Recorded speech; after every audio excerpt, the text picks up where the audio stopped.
Hello and welcome back to Rock Records Reviewed.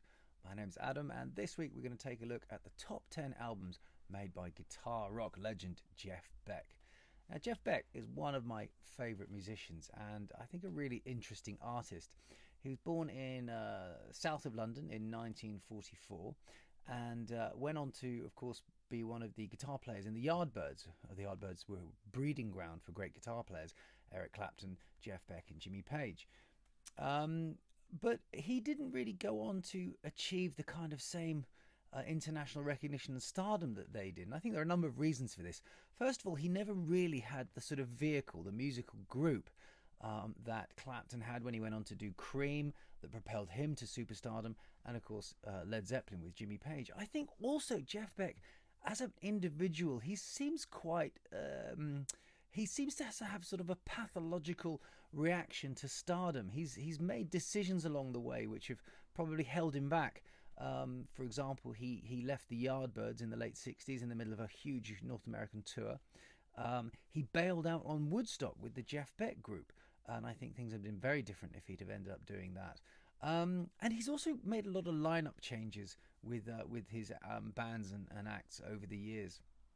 To his credit, though, this means he's never really stood still as an artist, and he's constantly developed his guitar style. So I think in many ways he has a much broader palette as a guitarist and a musician than some other more famous players. But let's crack into it.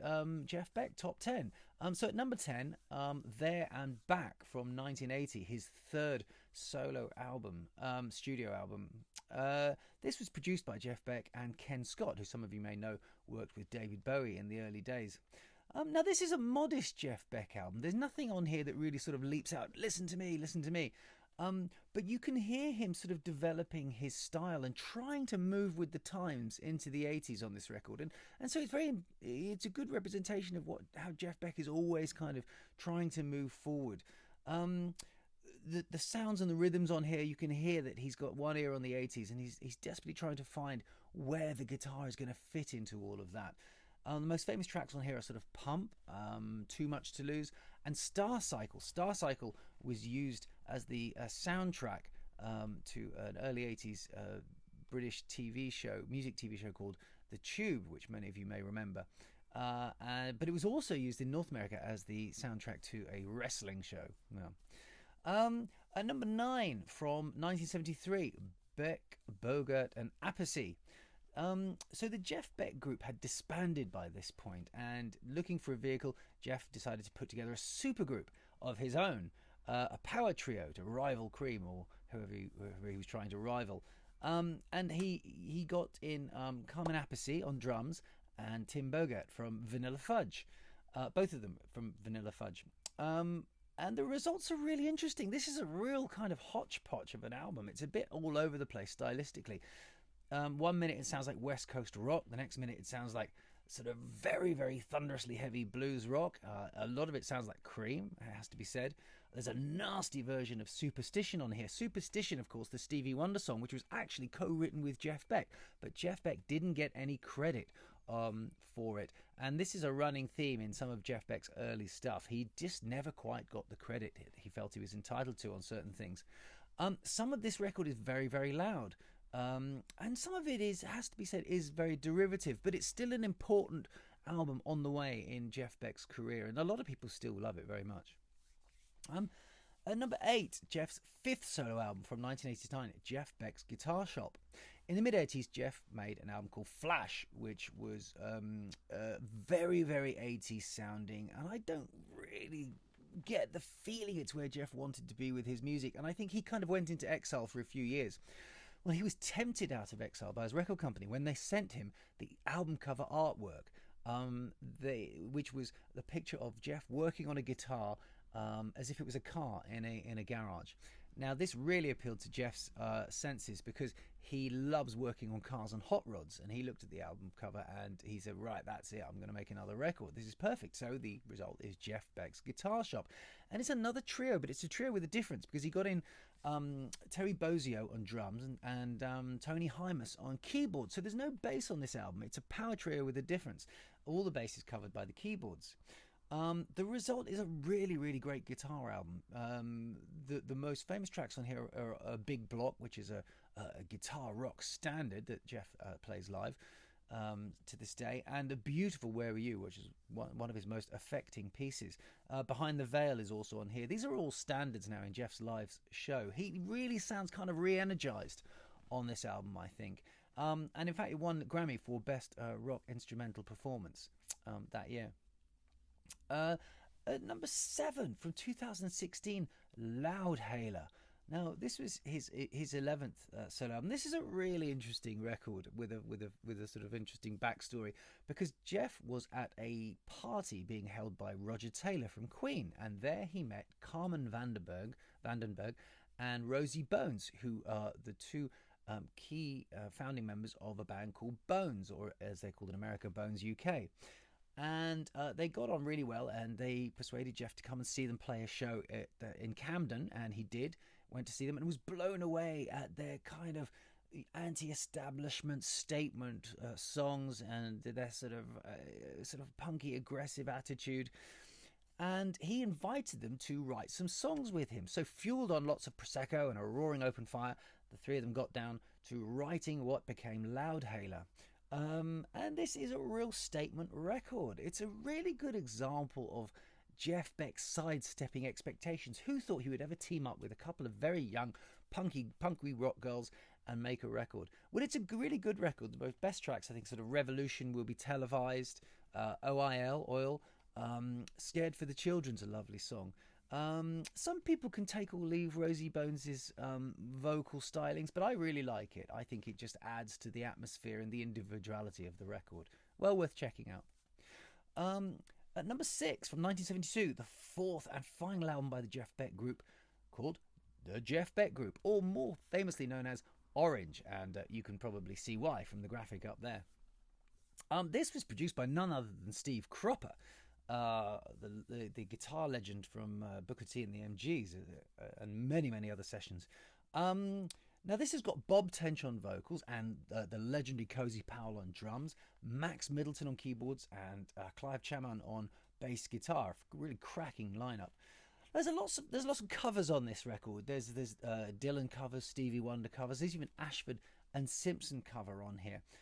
The best track is probably well, no, not the best track, but probably the most famous track is Going Down, the old Freddie King song. But this is probably now the definitive version. You can hear blues rock bands, including my own, I have to say, playing this song, all over the world, all the time.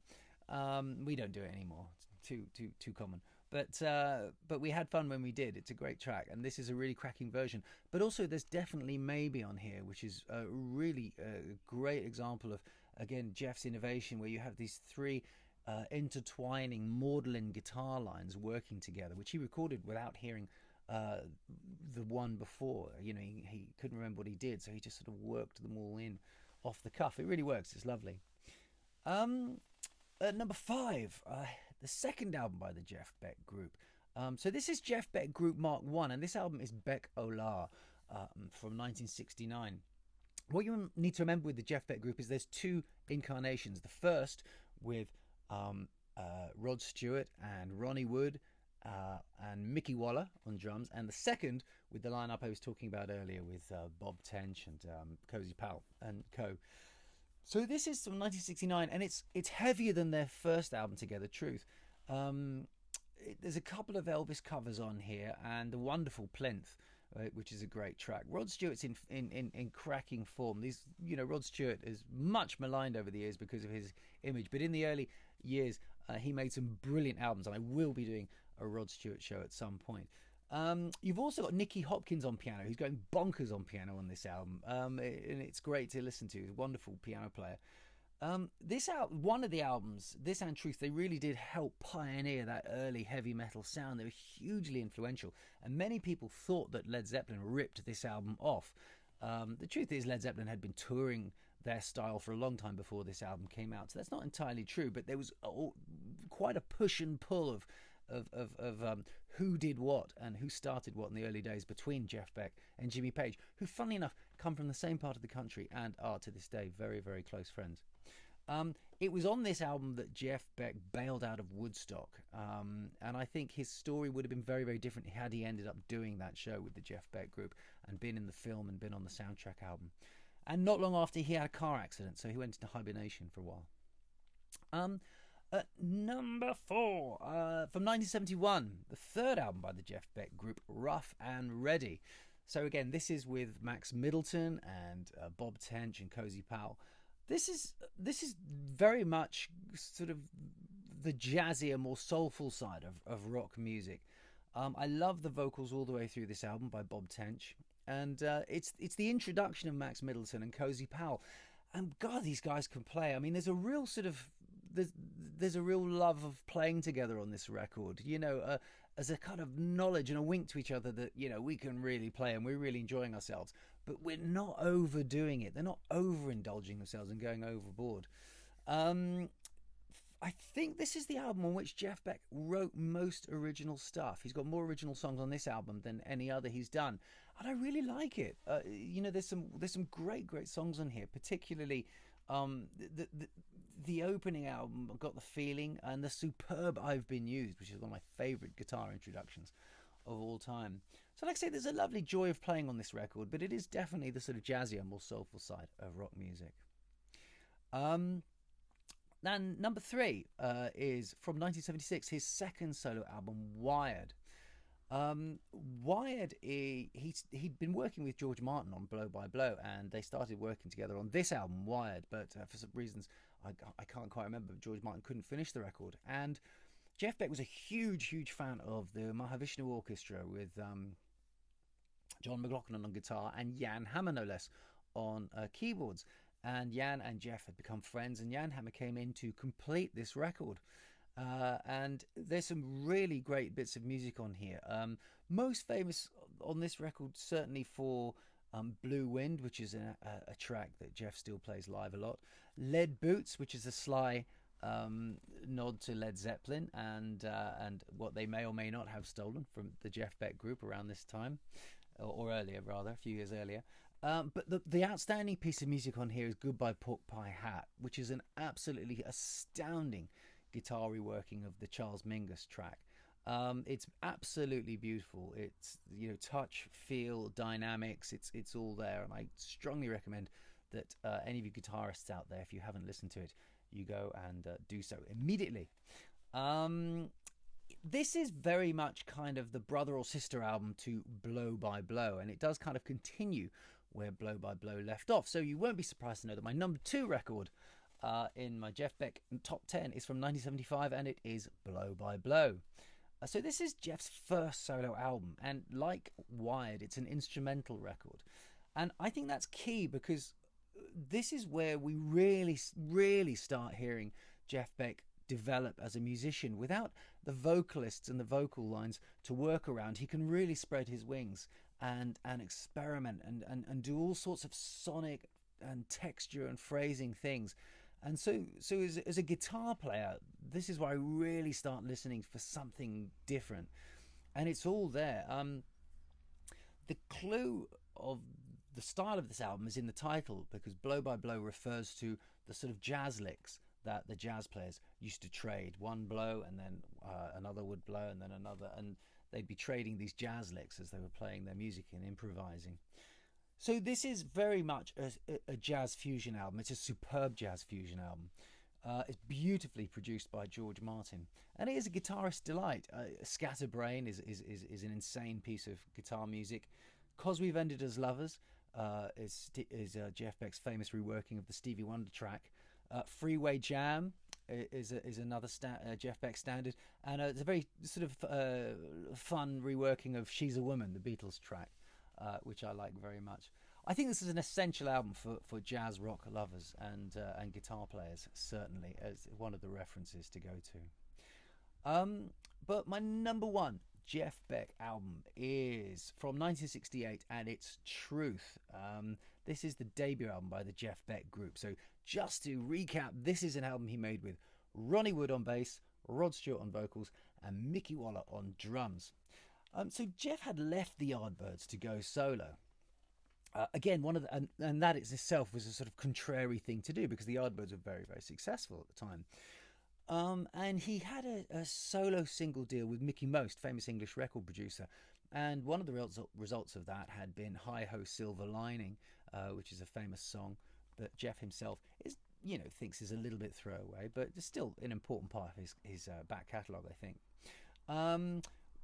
But the band there he put a band together with Rod, Ronnie, and Mickey, and the resulting album is Truth, and Truth is absolutely one of the go-to 60s blues rock albums. It's one of the absolute reference albums for people who love that kind of music.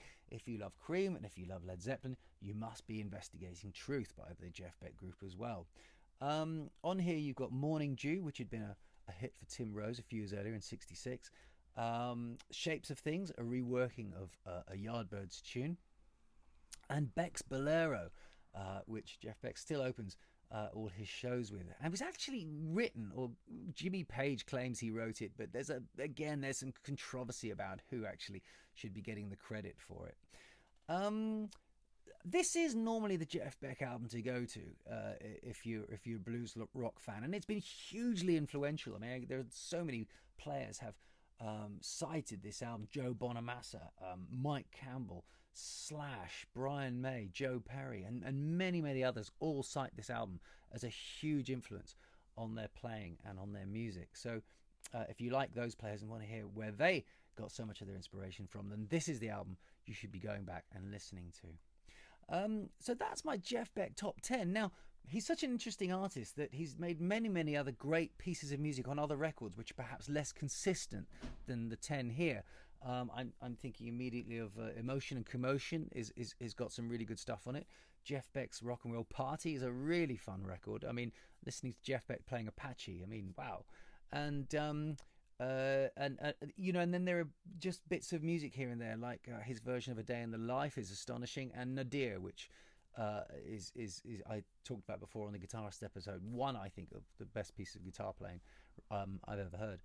But there you go. If you're not that familiar with Jeff Beck, then I hope this has enlightened you and pointed you in a direction to go to investigate further. If you are a Jeff Beck fan and you disagree with me, then let's discuss it below in the comments. I look forward to that. But until then, it's goodbye from me, and I will see you very soon for another Rock Records Reviewed. Thanks a lot. Bye-bye.